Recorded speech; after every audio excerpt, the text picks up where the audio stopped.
మాట్లాడతారు? వాళ్ళు ఎప్పుడూ భగవత్ సంబంధం మాట్లాడతారు.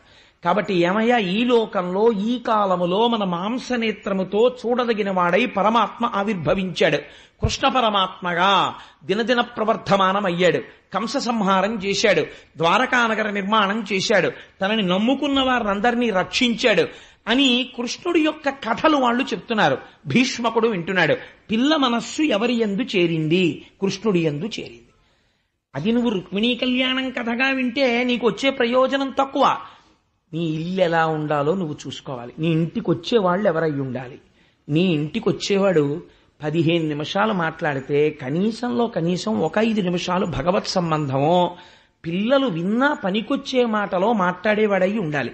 అంతేకాని ఇంటికొచ్చేటటువంటి వాడల్లా లౌకికమైన విషయాలు, పనికిరాని విషయాలు, వాడి మీద గోల వీడి మీద గోల తప్ప అసలు పనికొచ్చేవి మాట్లాడడం ఇంట్లో అలవాటు లేదనుకోండి,